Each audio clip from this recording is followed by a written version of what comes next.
خواتین و حضرات، اب میں حزب حکم پروفیسر صاحب کے ارشاد کے مطابق ڈاکٹر امجد ثاقب صاحب سے گزارش کروں گا کہ وہ کچھ اظہار خیال فرمائیں۔ ڈاکٹر امجد ثاقب صاحب کسی تعارف کے محتاج نہیں، انہوں نے اثار کو اور خلوص کو ایک نظام کی شکل میں ڈھال کر ہمارے سامنے پیش کیا، اور ڈاکٹر صاحب ان شخصیات میں شمار ہوتے ہیں ہمارے وطن عزیز کی کہ اگر کبھی بھی ہمارا دل مایوسی یا پریشانی سے ڈوبنے لگتا ہے تو کچھ روشن چراغ ہمیں جو جلتے نظر آتے ہیں روشنی پھیلاتے ہوئے، ڈاکٹر صاحب ان میں سے ایک ہیں۔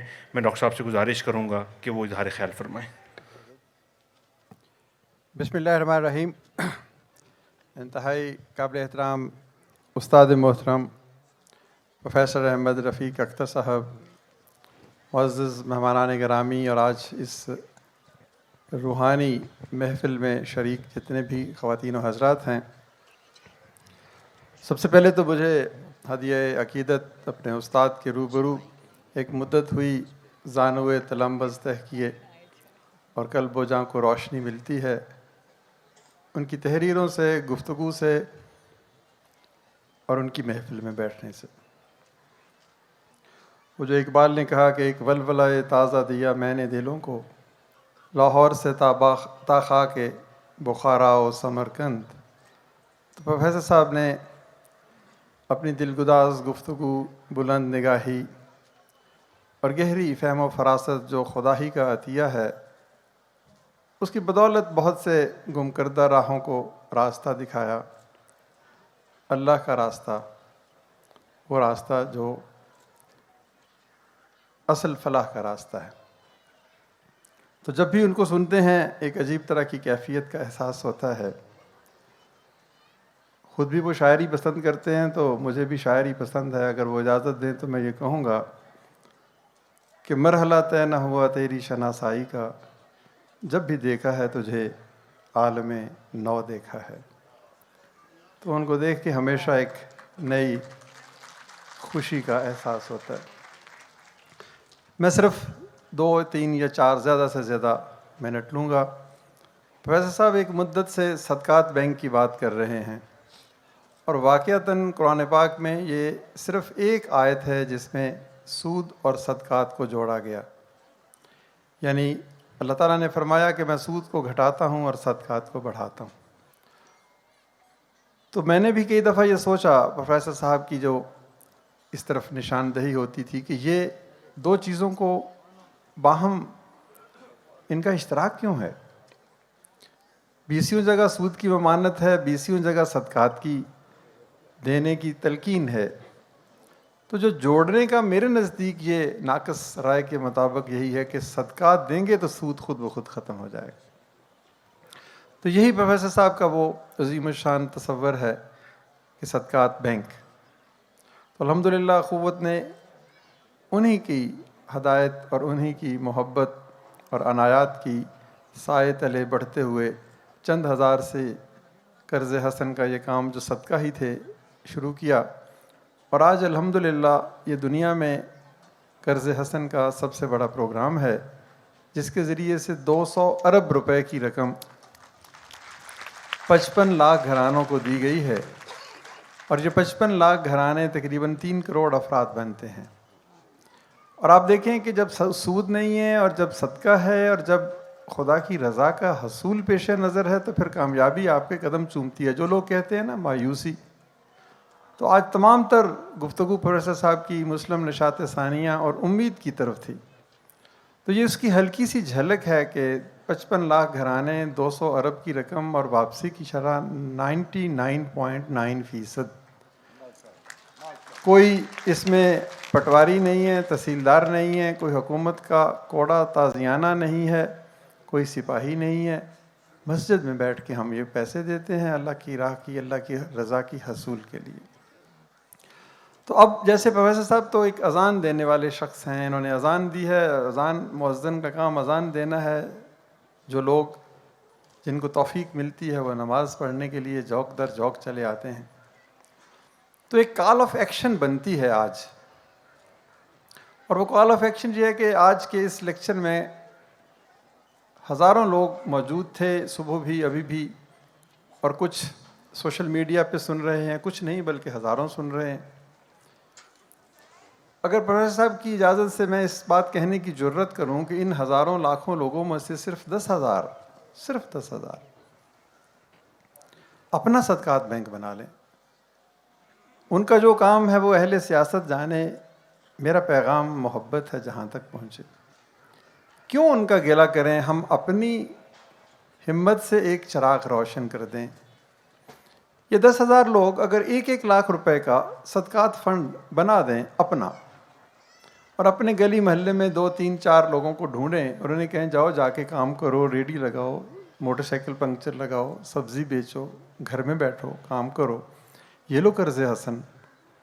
میں مواخات کے درخشاں روایت کے طور پر تمہیں اپنا بناتا ہوں. جیسے اللہ کے رسول صلی اللہ علیہ وآلہ وسلم نے ایک انصار اور ایک مہاجر کو جوڑا. تو یہ 10,000 لوگ اگر 1 لاکھ کا اپنا صدقات بینک بنا دیں، وہ رقم جائے گی واپس آئے گی، جائے گی واپس آئے گی، اور پھر دیکھیں کرشمہ کہ ہر فنڈ 200 ارب سے زیادہ چلا جائے گا. تو یہ 10,000 لوگ 1 لاکھ روپے بے شک 1 سال میں اکٹھا کر لیں، اپنے پورے خاندان کو ملا کے اکٹھا کر لیں، اپنے دوستوں کو اکٹھا کر لیں، صرف 1 لاکھ روپے، اور اس سے 3 4 5 لوگوں کی ضروریات پوری ہو جائیں گی. کسی کا بجلی کا بل چلا جائے گا، کسی کے بچے کی فیس چلی جائے گی، کسی کو روزگار کے لیے پیسے مل جائیں گے، اور ایک بہت بڑی صدقات بینکس کی تحریک شروع ہو جائے گی. اور پھر حکومت اس تحریک سے روگرداں نہیں ہو سکے گی. تو 1 ارب روپیہ اکٹھا ہو سکتا ہے اگر 10,000 لوگ 1 لاکھ روپے جمع کروائیں. تو اس 1 ارب روپے سے کئی ہزار گھرانے جو ہیں وہ روزگار پہ آ سکتے ہیں اور سود سے بچ سکتے ہیں. یعنی آپ ان کو خدا سے جنگ سے بچا لیں گے. تو خدا سے جنگ کرنے سے بچانے والے کا کیا مقام ہوگا، کیا مرتبہ ہوگا، پروفیسر صاحب ہی جانتے ہیں، ہم کہاں جان سکتے ہیں. تو جو باتیں انہوں نے امید، نشاط ثانیہ اور ایک وے فارورڈ بتایا 6 نکات پر مشتمل، اس میں سب سے پہلا سود سے بچنا ہے. تو سود سے بچنے کے لیے حکومت اگر کام نہیں کرتی تو ہم جب اپنے رب کے حضور پیش ہوں گے تو یہ نہیں کہہ سکیں گے کہ حکومت یہ نہیں کر رہی تھی. ہم سے تو یہ بھی پوچھا جائے گا کہ تمہارے دامن میں کوئی ایسا پھول ہے جو مجھے پیش کر سکو. تو شاید اس وقت ہم کہہ سکیں کہ ہم نے 1 لاکھ روپے کا ایک صدقہ فنڈ بنایا تھا.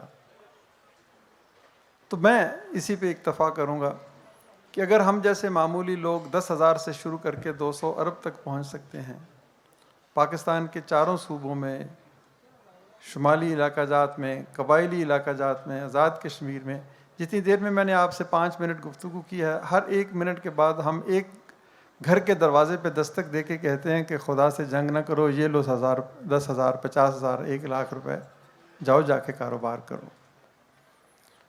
تو یہ میری درخواست ہے پروفیسر صاحب کی اجازت سے کہ صدقات بینک کو گلی کوچوں میں ایک تحریک اور ایک کارواں کی صورت میں پیش کر دیا جائے. ہر شخص اپنا بینک بنا لے. بینک میں مناسب لفظ نہ ہونے کی وجہ سے استعمال کر رہا ہوں.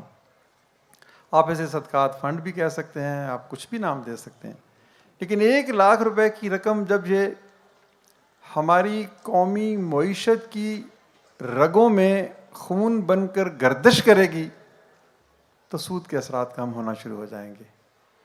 پھر وہ سورج طلوع ہوگا جس کی طرف پروفیسر صاحب نے اشارہ کیا کہ نشاط ثانیہ تو ہونا ہے، نیا سورج تو طلوع ہونا ہے، روشنی تو آنی ہے. اور آخر میں اقبال کا وہ جو شعر، جب وہ مسجد کرتبہ سے مایوس ہو کے باہر نکلے کہ یہ زوال، آنسو بہاتے بہاتے، لیکن باہر نکل کے وہ آنسو جو ہیں وہ امید میں بدل گئے. اور کرتبہ کی خوبصورت مسجد کے پہلو میں بہتے ہوئے دریائے کبیر کے کنارے کھڑے ہو کے اقبال نے وہی کہا جو آج جناب پروفیسر احمد رفیق اختر کہہ رہے ہیں.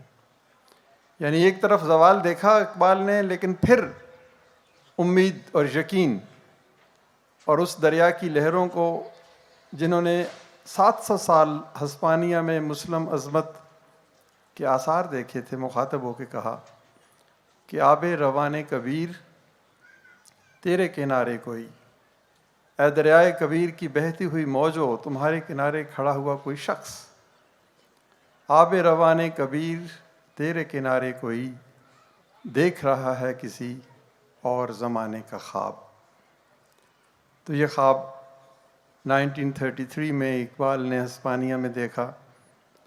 اس خواب کا اعادہ ریسرکشن کی صورت میں، رینیساں کی صورت میں نہیں، آج پروفیسر صاحب نے ہمیں دکھایا.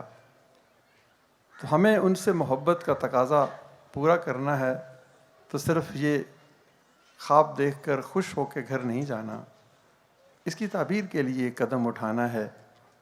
ایک ایک صدقات فنڈ بے شک 50,000 کا 10,000 کا بنا دیں، پھر دیکھیے کہ اللہ تعالیٰ اس میں کتنی برکت ڈالتا ہے. تو میں پروفیسر صاحب کی صحت درازی عمر کے لیے دعا گو ہوں کہ ان کی محبت ہمیں تر و تازہ رکھتی ہے. ہوا کا خوشگوار جھونکا بن کے جب ہم پژمردہ ہوتے ہیں تو ان کی کوئی کتاب، ان کا کوئی لفظ ایک بار پھر خدا کی طرف لے جاتا ہے. بہت شکریہ. میں آپ سے ایک تھوڑا سا جرأت اختلاف کر سکتا ہوں آپ کی اجازت سے. یہ کیسے ہو سکتا ہے کہ میں جو اتنے سالوں سے اس خواب کے سفر میں تھا، میں نے کوئی حقیقت نہ برتی ہو. تو زندگی میں 2 مرتبہ میں نے صدقات کا ایک پروگرام شروع کیا اور بہت پیسے لوگوں سے مانگے، حتیٰ کہ لوگوں کو شبہ ہونا شروع کیا کہ یہ پیسے کہاں جا رہے ہیں. اور پھر 3.5 سال کے بعد مجھے یہ پتہ لگا کہ لوگ سمجھتے ہیں کہ یہ پروفیسر صاحب گورنمنٹ سے پیسے لیتے ہیں اور پھر لوگوں میں صدقات بانٹتے ہیں. میں نے بلکہ اس آرگنائزیشن کا نام ہی ہمارے شہر میں تھا اور بڑی دیر تک چلتا رہا کہ اس کا صدقات ایسوسیشن فنڈ، اور اس پہ اپنے سوا سارے دوسرے ذمہ دار لوگ لگائے جنہوں نے یقیناً بڑی ایمانداری سے یہ پروگرام شروع کیا. پھر دوسری مرتبہ پھر میں نے یہ کوشش کی، اس میں کچھ ایسی کمزوریاں وارد ہوئیں کہ دوسری مرتبہ پھر کوشش کی کہ پھر میں صدقات کے، اور ابھی تک کرتا ہوں انڈیویجولی. مگر ڈاکٹر صاحب مسئلہ یہ ہے کہ یہ نظام انڈیویجول ہاتھ میں دیا نہیں جا سکتا. انڈیویجول ہاتھ میں اس کو دینے سے یا لوکل یا آؤٹ آف اس پہ کچھ ایسے اعتراضات وارد ہوتے ہیں. یہ باقی نظام کے ساتھ سود ہم اتنا نہیں لیتے جتنی ہماری حکومتیں لیتی ہیں. دوسری بات یہ ہے کہ ہماری فلاح و بہبود کی ذمہ داری حکومتوں پہ جاتی ہے، اور صدقات فنڈ کا مطلب ایک ایسا بڑا ریلیف ہے کسی بھی حکومت کو جائے گا. اگر نہ جائے گا تو انڈیویجول، اگر ہم 10 جج بھی بنائیں گے، 10 بھی ڈائریکٹر بنائیں گے، تو اس میں اگر ایک بھی نیت کی خرابی ہوگی تو اتنا خوبصورت انسٹیٹیوشن خطرے میں جاتا ہے. آن دا کانٹری جب حکومت یہ سسٹم اپنائے گی. اور ایک دفعہ میں آپ کو فنی بات بتاؤں کہ جب میں نے سوچا کہ چھوٹی لیول پہ صدقات کے کوئی ایکسچینج ہی قائم کر لوں، تو بتایا گیا کہ اسٹیٹ بینک اس کی اجازت پھر سود پہ ہی دے گا. اب بتائیے کہ اس صورتحال میں ہم بعض اوقات یہ آپ پروگرام کہہ رہے ہیں یہ اتنا خوبصورت ہے، یہ ذاتی لیول پر اور معاشرتی لیول پہ ہے، سوسائٹی کے لیول پر. اور مجھے یقین ہے کہ یہاں بھی جتنے لوگ بیٹھے ہوئے ہیں ایسے پروگرام میں شرکت، بلکہ یہ اجلاس بھی انہیں بھی اسی صورت میں پیدا ہوتا ہے کہ لوگ مل جل کر ایک بہتر بات سننے کے لیے بھی، یہ بھی ایک صدقہ ہے جو ان سب لوگوں کی طرف سے سب لوگوں پہ ہوتا ہے. مگر یہ نظام اصل میں مسلمانوں میں حکومتی نظام کا ایک انتہائی امپورٹنٹ حصہ ہوتا ہے. اور ہم نہیں جنگ لڑ رہے، کوئی مسلمان خدا نخواستہ یہ سوچ بھی نہیں سکتا، مگر ہماری حکومتیں یقیناً اس جنگ میں مبتلا ہیں. اگر ان کو یہ عقل ہو جائے تو عوام کی سطح کے صدقات اور حکومتی ایفرٹس اور ان پہ کچھ آنسٹ آفیسرز کا تعینات اسے ایسی بڑی یونٹ بنا دے گا کہ انشاءاللہ تعالی العزیز اگر کوئی 20 سال میں سود ختم ہونا ہے تو 5 سال میں، کیونکہ سود کا تعلق باہر سے ہے اور حکومتی تعلق وہی ہے. میں اس وقت بھی سود کے تحت نہ کھانے کے باوجود اس وقت میں کوئی 1.5 لاکھ سود کے نیچے بیٹھا ہوں.